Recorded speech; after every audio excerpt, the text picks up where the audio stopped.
They say that when you're halfway across the world, the distance makes you feel untouchable. Like the person you were back home is a ghost, and the new you is a blank slate.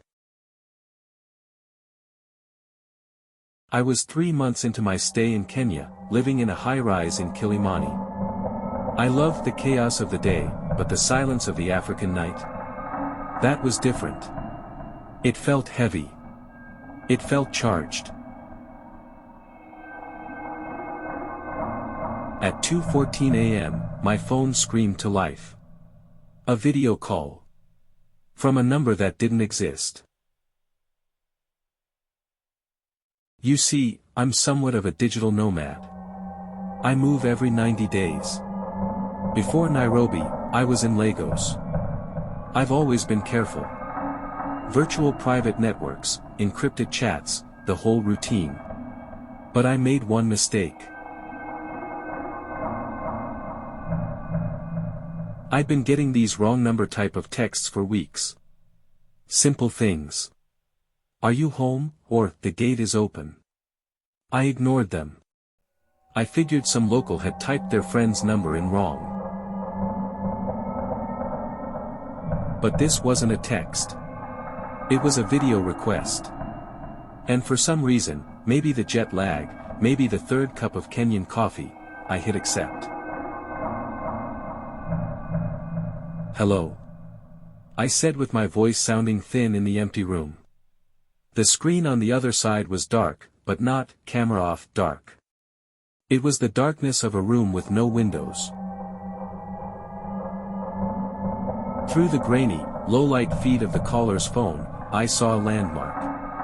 A very specific one. The archway of the Maasai market I had visited just 6 hours ago. The caller wasn't speaking.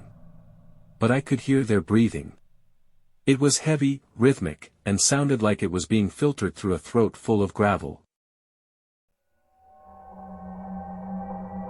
I didn't sleep. I couldn't. I drove until the city lights were a memory. I thought if I put enough miles between me and that apartment, the connection would sever. I didn't even touch it. The video just opened. I looked to my left. The grass was 5 feet high. There was no road there. No way a vehicle could be keeping pace with me at 60 miles per hour. Yet, on the screen, there it was. A ghost in the machinery. I looked up and looked outside, but there was nothing. No SUV. No person. Just the wind whistling through the thorns. I picked up the phone to throw it out the window. But then I noticed the screen, the video wasn't showing outside anymore. It was behind me. I turned around.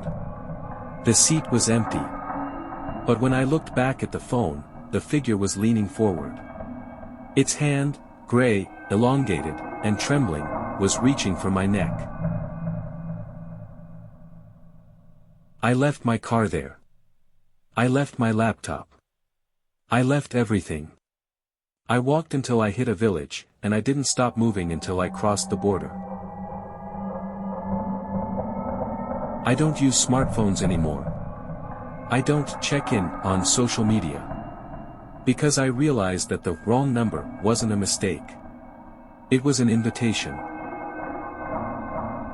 And once you answer, they never stop calling.